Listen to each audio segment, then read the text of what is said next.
अस्सलाम वालेकुम students. C plus plus की वीडियो लेक्चर सीरीज में आज इस टॉपिक के ऊपर बात करने के लिए जा रहे हैं, वो है basic structure of C language. तो basic structure of C language को पढ़ने से पहले हमने पिछले लेक्चर्स में कुछ सीखा कि सोर्स कोड क्या होता है, ऑब्जेक्ट कोड क्या होता है, टाइप्स ऑफ एरर्स के बारे में बात की, इसके अलावा लैंग्वेज ट्रांसलेटर्स के बारे में बात की। तो आज हम इस स्टेज पे पहुंच चुके हैं कि हम एक जो बेसिक स्ट्रक्चर जो है, बुनियादी ढांचा जो है सी लैंग्वेज का या सी प्लस प्लस लैंग्वेज का, उसके बारे में सीखें और यहाँ से अपने प्रैक्टिकल का जो है वो स्टार्ट करें। तो सबसे पहले हम देखते हैं कि जो सी प्लस प्लस का जो बेसिक स्ट्रक्चर है वो किन चीज़ों पर मुश्तमिल होता है। सबसे पहले हमारे एक जो सी प्लस प्लस का प्रोग्राम है उसमें सबसे पहले हमारे पास क्या आता है, pre processor directive. Second number पे हमारे पास होता है मेन फंक्शन और तीसरे नंबर पे हमारे पास जो है वो बॉडी ऑफ द प्रोग्राम होती है। तो हम वन बाय वन इन तमाम चीजों को देखते हैं। तो सबसे पहले अगर हम बात करें प्री प्रोसेसर डायरेक्टिव की, प्री प्रोसेसर डायरेक्टिव क्या होते हैं।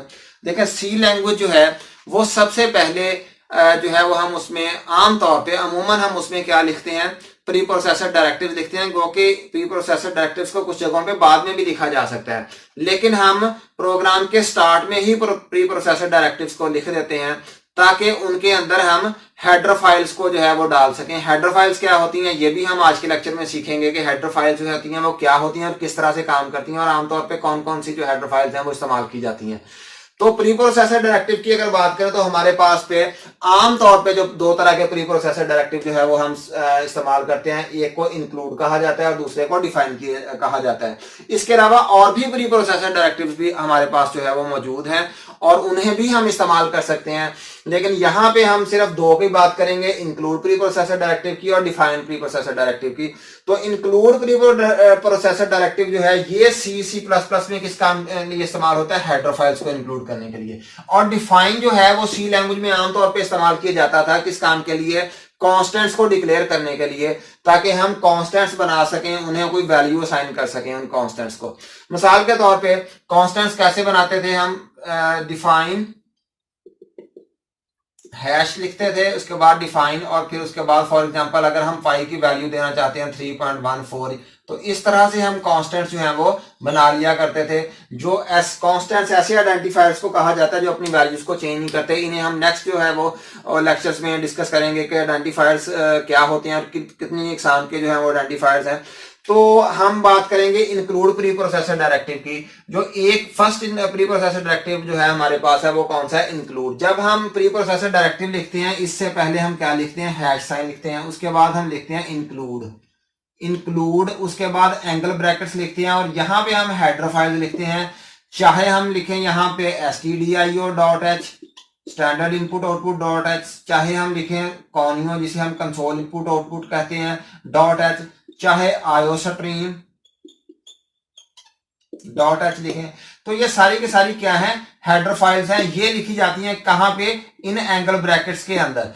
तो ये एंगल ब्रैकेट्स भी इस्तेमाल की जा सकती है या फिर आप डबल कोट्स भी इस्तेमाल कर सकते हैं। एंगल ब्रैकेट्स अगर आप इस्तेमाल नहीं करना चाहते तो आप उसकी बजाय डबल कोट्स इस्तेमाल कर सकते हैं।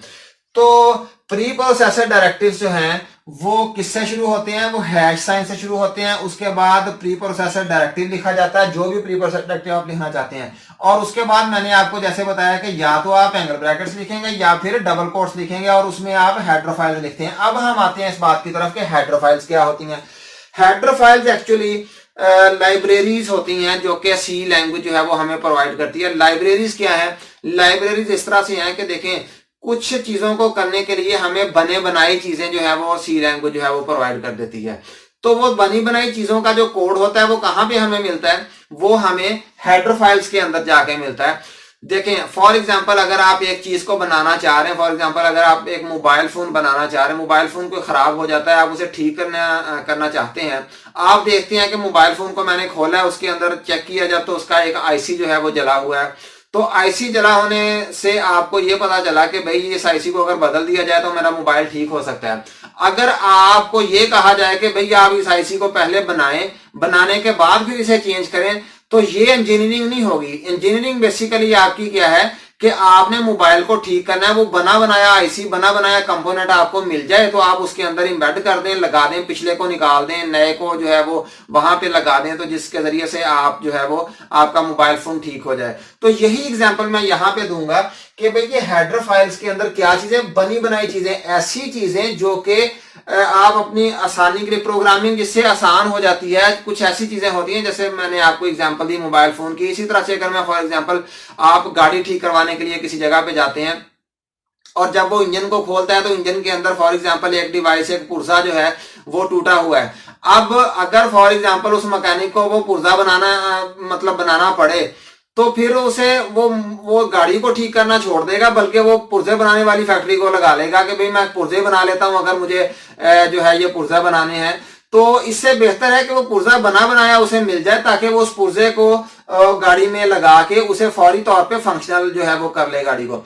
तो ये सी लैंग्वेज जो है ये भी क्या काम करती है, ये बने बनाए कुछ पार्ट्स जो है, बने बनाए कंपोनेंट्स जो है वो हमें दे देती है, ताकि हमें व्हील को रीइन्वेंट ना करना पड़े, रीइन्वेंशन ऑफ द व्हील ना करनी पड़े, ऐसा ना करना पड़े हमें दोबारा पहिया याद करना पड़े तो फिर हम उसके बाद अपने काम को स्टार्ट करें। यानी कि कुछ ऐसी चीजें बनी बनाई जो कि बहुत जरूरी है प्रोग्रामिंग के लिए, जिनके जरिए से प्रोग्रामिंग सहल हो जाती है, आसान हो जाती है, इजी हो जाती है। तो ऐसी चीजें बनी बनाई जो है वो हमें प्रोवाइड कर देती है सी लैंग्वेज। तो वो कहां पे उसका कोड हमें मिलता है, उसका कोड हमें मिलता है हेडर फाइल्स के अंदर से, ये जो हम इसके अंदर इंक्लूड करते हैं।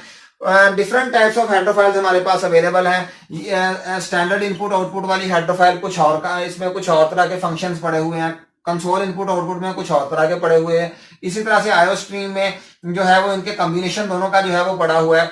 एसटीडीआईओ स्टैंडर्ड इनपुट आउटपुट में मिसाल के तौर पे आप अगर इस्तेमाल करते हैं प्रिंट एफ को, प्रिंट एफ का फंक्शन इस्तेमाल करते हैं तो वो आपको कहां पे मिलेगा, वो स्टैंडर्ड इनपुट आउटपुट में मिलेगा। फॉर एग्जांपल आप क्लियर स्क्रीन CLR SCR का फंक्शन इस्तेमाल करते हैं, ये आपको कहां पे मिलेगा, ये कंसोल इनपुट आउटपुट में, गेट CH का कंसोल इनपुट आउटपुट में, स्कैन एफ का स्टैंडर्ड इनपुट आउटपुट में।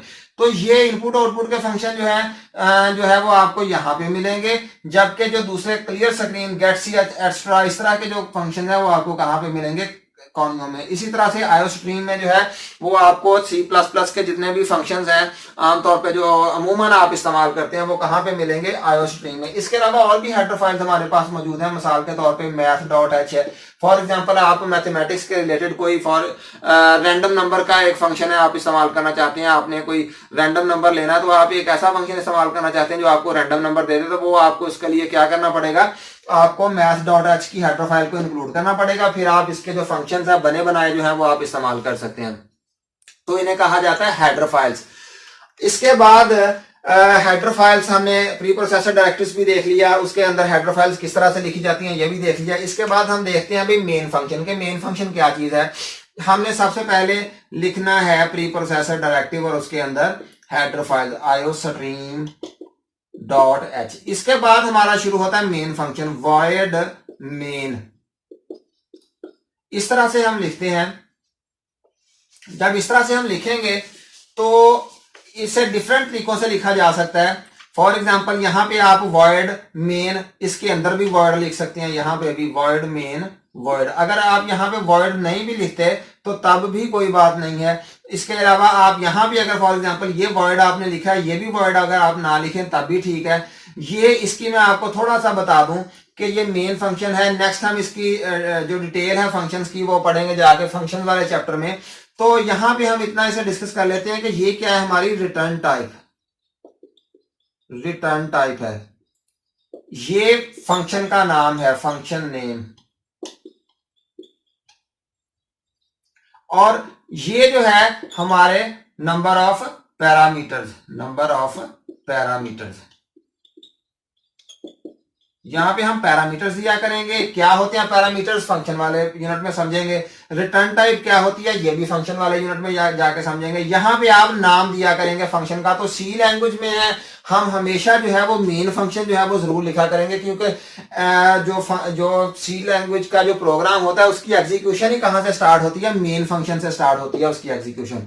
इसके बाद ये जो ब्रैकेट्स मैंने लगाई हैं, दरमियानी ब्रैकेट्स जिन्हें कहा जाता है, ये ब्रैकेट्स क्या है, बॉडी ऑफ द प्रोग्राम है। आप जितना भी काम आपने करना हुआ इस बॉडी के अंदर किया करेंगे, जो मेन फंक्शन की बॉडी है इसके अंदर आपने सारे का सारा काम परफॉर्म किया करना है।